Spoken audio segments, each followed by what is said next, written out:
Throwaway as this might not make me very popular, even in ProRevenge. This all happened to me a few years ago. I told a friend the story of my divorce and I was told to share. Started a few years ago. I thought we were happy. We were your usual suburban professional couple. Financially secure, healthy, good sex life, 2 kids, 14F and 9 at the time. I thought we had a healthy social life. We were going through one of your typical married couple rough patches. Both of us were working long hours, not spending enough time together. We were going through some developmental problems with my son and tensions in the house were running a little high. I noticed that she was spending a lot more time on her phone texting with her girlfriends. I didn't think much of it. I started making a much more concerted effort to get out of work when I could, help around the house and be more emotionally available, but over the course of a few weeks the gulf just kept getting wider. I ended up accidentally finding some messages when I charged up an old iPad for my son to use. Her FB Messenger was still logged in and there were a lot of highly questionable messages with a guy from her hometown who I will call Jim Bob Cooter or JBC for short. The messages weren't completely inappropriate, but I could tell there were quite a few missing based on the times and context of the messages. I made a mental note to keep an eye on this and went about trying to fix things up. The next day after I took the day off to knock out some projects that I thought would make her happy, and left her some sweet notes reminding her how much I appreciated her, she was once again in the corner of the living room texting her girlfriends. I took the boy's iPad to the office, opened up FB Messenger and watched in real time as my wife tore me down. Her and JBC were making fun of me. All of my flaws, insecurities and secrets I entrusted to my partner were now fodder for her and JBC. Not only that, but while there wasn't outright sexting, there was a sexual undertone to the whole conversation, especially when she was bashing my performance in the sack. I managed to take some screenshots, but missed a good bit of the messages, because as the conversation was unfolding she was deleting them. I wasn't emotionally capable of confronting her. I stayed in the office until she was asleep and had a couple drinks. I took off the next day and spent some time soul searching, drinking and trying to figure out what to do. The wife came home and wanted to know what was wrong and I just coped out and told her I had a bad day. A couple minutes later I was watching the iPad as the train wreck kept unfolding. So began a couple solid weeks of taking screenshots, drinking and detaching myself from the relationship. I knew there was no going back from this. The messages were now overtly sexual, with my wife completely into it, and JBC was sprinkling in I love yous. I consulted a lawyer and got my options, and started moving forward. Here's where everything got absolutely surreal. Watching the messages I found out JBC was coming to town to spend a weekend of quality time with my wife in a pretty nice hotel. I was missing a good bit of the info. They must have had a phone conversation about it at some point, but I was able to infer enough to get the when and where. Sure as shit the next day the wife is buttering me up and wanting to take a spa weekend with the girls to relax, and when she gets back we can really focus on our marriage. I go with it all the way. It's the greatest idea she's ever had, and I'll do anything to get us back on track.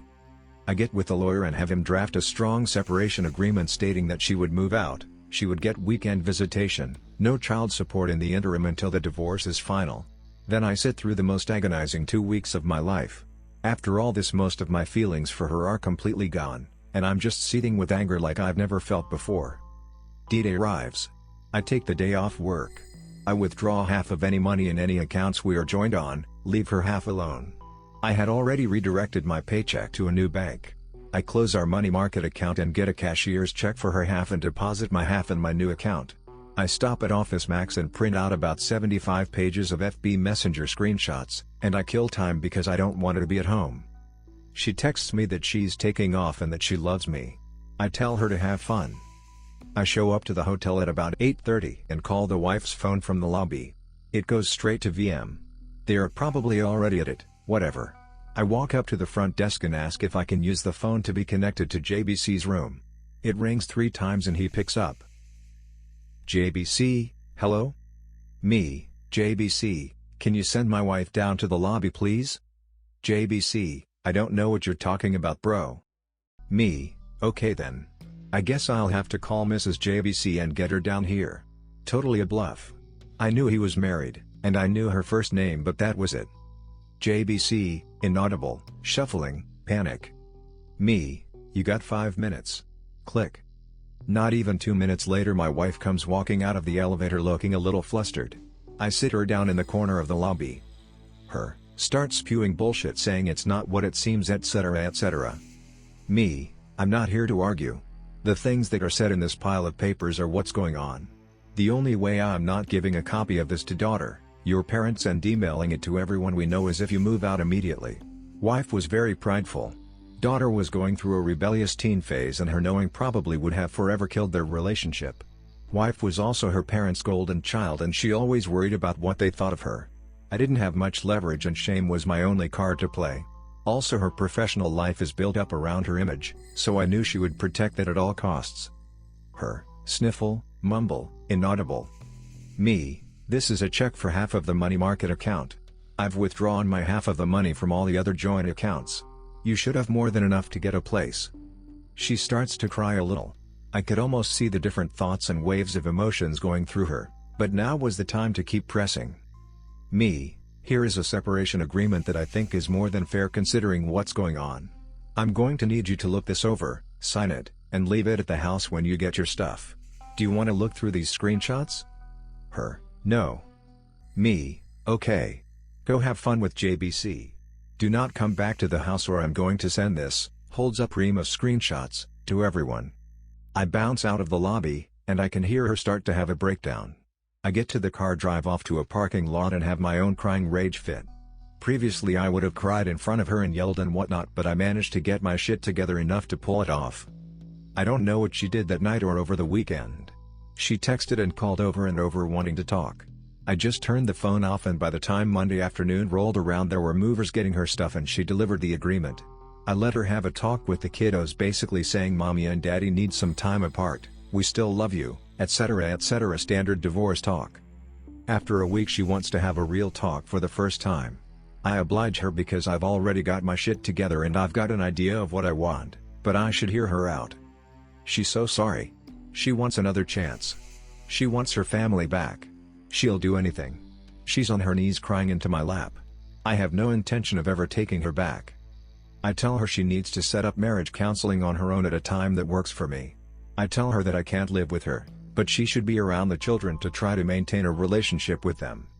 So starts our new normal of her coming over the house, cooking and having dinner with the kids 3 nights a week. She always saved me a plate. I made myself scarce, her cleaning the house and doing the kids' laundry, then heading back to her place. We went to counseling. It consisted of her working through her issues with the therapist, trying to figure out why she did it, her begging for forgiveness, and me stoically playing the victim. I was never going to give her another chance. All I wanted to do was kill time, establish myself as the primary caregiver to the kids, and establish her as not having residency in the house. After a few months I go to my own therapist and get diagnosed with depression and PTSD. I ask my work if it's possible to go to part-time for the foreseeable future to deal with personal issues, and it's no big deal. After 6 months of therapy I told her that I couldn't forgive her right now and that I wanted an amicable divorce, but she is still the love of my life and maybe someday we could give it another try. She was devastated, but agreed to the divorce if I promised to try again someday. Once the divorce was filed I needed the kids to want to stay with me. I left a Google search for how to survive your wife's infidelity up on the shared PC at home, and I left some printed out infidelity articles not so hidden in the kitchen. My daughter found them and came to me crying. I told her she wasn't supposed to find those, that mom made a mistake, that mom still loves her, and that I would always be here for her. My daughter, who used to hold my wife in such high regard, now wouldn't talk to her without screaming, and it crushed her. Not surprisingly, when the court needed statements from the kids a few months later, little brother followed big sister's lead and they both wanted to stay with dad in the house they grew up in. When the divorce was finalized I got the house, had to buy out some of her equity, but that's okay. I got primary custody of the kids. I got awarded generous child support due to the difference in our incomes due to me working part-time. Now for the last 2 years I've gotten to live in the house with my kids, work part-time, get the now ex to subsidize it for me, and when she takes the kids over the weekends I get to have my fun with Tinderellas and some FWBs I've cultivated. In the eyes of my kids I'm the patron saint of fatherhood for taking the high road and always being there. In the eyes of my ex I'm the one that got away that she will always pine for, and I get the bonus of having her come over for sex whenever I want it by dangling that carrot of maybe getting back together. But that is never going to happen.